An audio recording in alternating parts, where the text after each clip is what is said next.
The first news to reach San Luis Potosí from the battlefield at La Angostura reported a Mexican victory. People rejoiced in the streets as cathedral bells announced special masses of thanksgiving. But when the remnants of Santana's battered army finally returned, the truth was easy to see. The march north had been disastrous. The trip back even worse. Half the soldiers that had started out just 6 weeks earlier were either dead, wounded, or missing.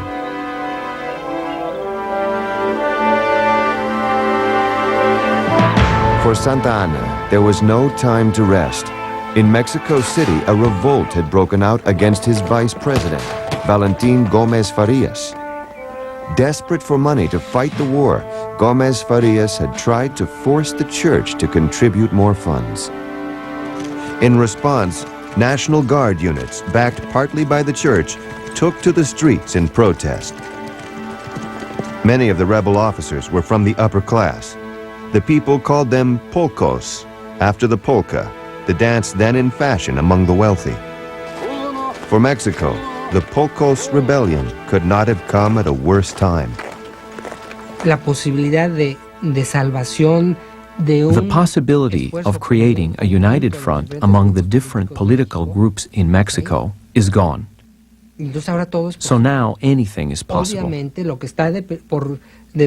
Obviously, what is in imminent danger is the very survival of the country as a nation. That's what's at stake. Even as the government was falling apart, Mexico faced yet another crisis. Off the coast of Veracruz, General Winfield Scott was prepared to launch an invasion of the country. 10,000 soldiers anxiously eyed the coastline. It would be the first major amphibious landing ever attempted by U.S. armed forces. The operation was risky, the consequences of failure devastating, and Scott knew that the odds against him were overwhelming. He had to land an army, establish a supply base, march 250 miles inland, seize the capital of a hostile nation, thereby bring about a peace, conquering a peace, not conquering a nation. Now that's a very, very tall order, and it was, as I said before, unprecedented practically in history. In Veracruz, the commanding officer, General Juan Morales, appealed to Mexico City for reinforcements. But the government could not respond. The Polcos revolt had paralyzed the capital. What madness had seized the Mexicans to provoke a civil war while a foreign enemy was lording over our cities and occupying our territory? Veracruz resigned herself to her fate.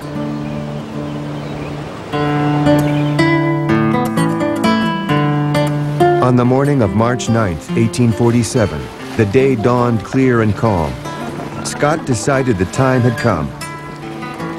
U.S. soldiers clambered over the rails of the transport ships into surf boats Scott had designed for the landing. Packed shoulder to shoulder, the men braced themselves for what they knew would be a terrible battle on the beach. At 5:30 in the afternoon, a gun sounded from Scott's flagship. The invasion began.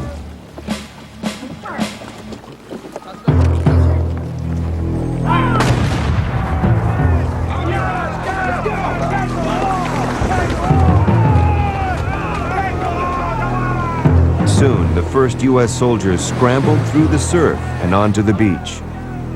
To their amazement, not a shot was fired.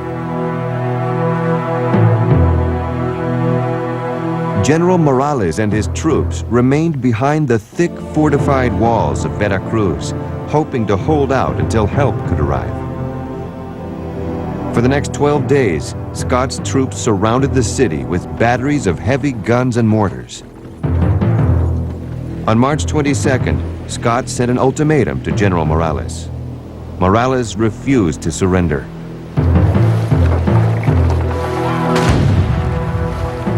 The following day, a battery of 6 heavy naval cannons replied with a volley of exploding shells that arched high into the air before raining down on the city. The guns had been placed by a 40-year-old Army engineer from Virginia named Robert E. Lee.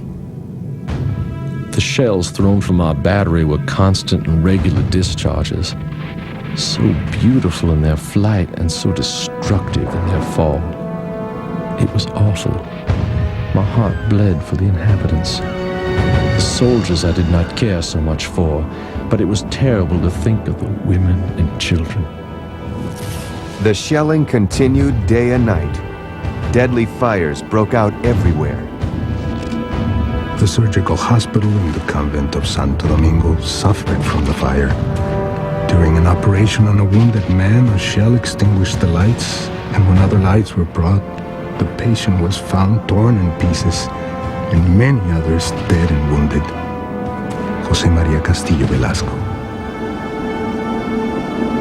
For 3 harrowing days and nights, U.S. guns poured an estimated 6,700 shells into the city. By the 4th day, priests no longer dared to venture out to minister to the dead and dying. Finally, the people could take no more. Veracruz surrendered.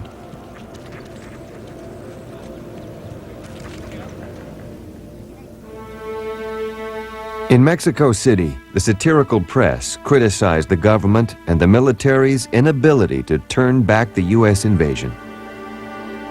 The capital was still reeling from the Polcos revolt. Once again, it was Santana who was able to temporarily unite the country's divided leadership. The president promised to protect the church from its enemies in the government in exchange for a loan to help fund the war. The scholar and politician Jose Fernando Ramirez criticized the church's loan as too little and too late. 2 months before, with this sum of money, the clergy could have undoubtedly redeemed themselves. They could have saved Veracruz and our nation, and at the same time saved the 300,000 pesos which they used in a civil war. A war which is going to cost us very dearly. Santana now faced another, even more serious threat. General Winfield Scott and his army would soon be on the march toward the capital. On April 2nd, as crowds of well-wishers lined the streets, Santana left Mexico City with 6,000 troops. Before his departure, he issued a public proclamation, words he hoped would finally unify the nation. Mexicanos, Veracruz calls for vengeance.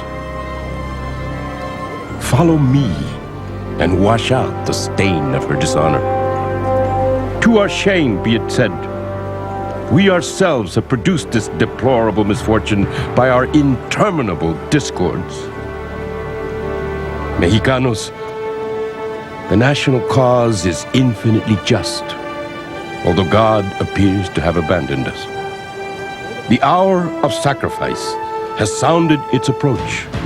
Your fate is the fate of the nation, not the Americanos, but you will decide her destiny.